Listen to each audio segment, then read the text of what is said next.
Hello, this is Matthew Robert Payne. This is the Prophetic Supernatural Experience. This is chapter 45, and the title of this chapter is My Visions of Heaven.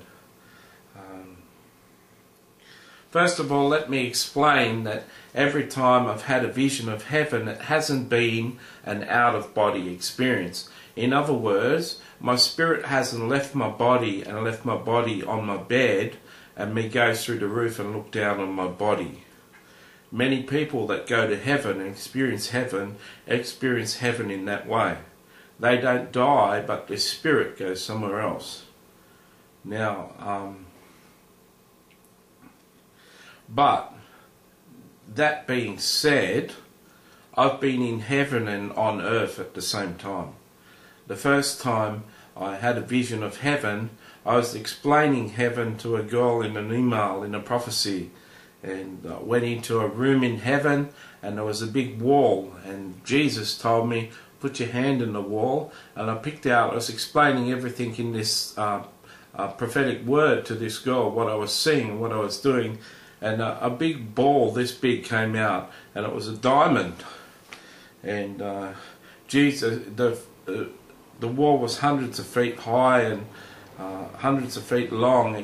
Actually, there was like smoky sort of mist at the top, and the smoky mist 100 or 200 feet along. So I don't know how long the wall was. It could have gone for kilometers. And Jesus said, you know, you see all these diamonds? And I said, yeah. And then God, the Father, started speaking to me because I knew His voice. He said, Matthew, he said, that diamond that you had in your hand. He said, yeah. He said, you realise that was just one diamond out of thousands and thousands of diamonds that you could see. And I said, yeah. He said, well, that diamond that you held in your hand is an exquisite diamond, and if it was sold on earth, it would run the United States government for 200 years. That's the worth of the diamond. Then he said, so you can see what money means to us up here. Now, I don't know, I've told that story to many people, but there were thousands of those diamonds. That diamond would make you the richest person on earth. And there were thousands of them. God was saying money is meaningless to us. The reason why everything's made of precious jewels and diamonds and pearls and gold up in heaven is they look pretty and they're really nice, but it didn't cost God a lot of money to mine those diamonds. See, all the gold and diamonds and stuff was grow on the earth and stuff. He's got plenty of planets around that He can mine all those things off. So that's the first vision of heaven. Another vision of heaven I had, which was the most memorable one, is I was doing prayer counselling with a person, and the person said, you're going to see a picture in your mind, tell us what's in your mind. I said, I'm in heaven. He said, really? And I said, yeah. And who's there? And I said, Jesus. And Jesus took off His crown and put it on my head. He took off His signet ring and put it on my finger. And He took off His robe and put it around me. He led me into the throne room, and I walked through a sea of people and fell over 8 times on the way up, and Jesus kept on picking me up.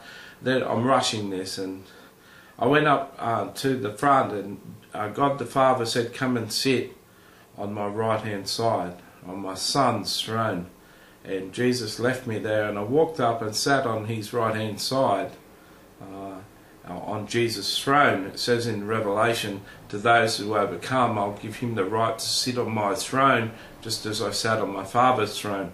So I had the authority and permission to sit on the throne, and God was just a big ball of light. And so I saw no face or anything or anybody. He was just speaking out of this light. I've been speaking to Him for years, so I knew His voice. Then He opened up heaven, and there was planets just like 100 miles from heaven. He opened up the roof of the throne room, and I could see all the galaxies really clear, and the planets were moving, and it was amazing. And he said to me, "See, Matthew, I can control all of that." He said, "Yeah." He said, "Just one of those planets I could drop on Earth and Earth would disappear."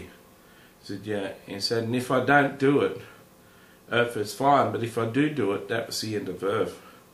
I said, "Yeah." He said, "If I can control all of that, don't you think I can control your life?" And what do you say to that? I said, "Of course." He said, "Well, let me control your life." That had a profound effect on me. And then a whole lot of, then Jesus like picked up a microphone. We only see what we know on earth, so that's what I imagined, that he picked up a microphone, and then he sang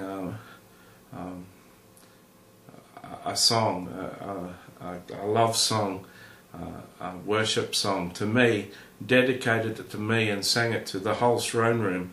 "This song's for Matthew. I could sing of your love forever," he sang, "about me in heaven." And I was in tears. And then a whole lot of Old Testament prophets came and appeared before me, said their name, waved at me and walked off. The last one to appear was Joseph, and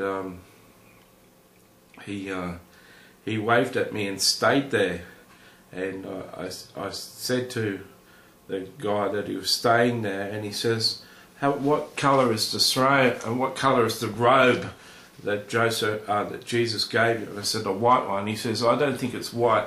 Have a look down." And it was the coat of many colours that I was wearing, like the coat that Joseph's father Jacob gave him, and it was the precious coat. And Jesus said to me, the counselor said that Jesus has given you the robe of many colours. The coat of many colours is your robe of righteousness from now on, Matthew. And that was like the dreamer. Joseph was the dreamer. That was like the dreamer's coat. And you may wonder why I'm in the same shirt, if you watch the whole series, why I'm in the same shirt. Well, this shirt is a multicoloured shirt. It's like in the Joseph anointing. I'm a bit of a dreamer. Who would preach a whole book in 48 hours? Who would preach 55 parts of chapters of a book, 55 videos in 2 days? Who would write a book from a first draft that he worked out in 2 days? Only a dreamer, someone like Joseph. So that was the second vision of heaven. I was in steep sin. I was in a 20-year addictive sexual sin when I went into that throne room, and it's just a testimony of God's grace that in the Old Testament, for what I'd been doing, I could have been stoned to death. In Old Testament Jewish law, I would have been stoned for my behaviour that I'd been doing for the last 20 years. And yet I was brought into heaven and met God, sat down on Jesus' throne as a dirty sinner. It teaches you a lot about grace. It teaches you a lot about God. When you're a young prophet and all you see is judgment, and all you see is how wrong the church is, and how in error they are, and how God needs to judge them, and then you get treated like that by God with so much grace and mercy and love, it seriously shakes up your theology, and certainly it gives you the courage to overcome your addiction and walk free of it, which I've been free for 4 years. So God bless you, and I'll share another vision in the next part 2 of Visions of Heaven.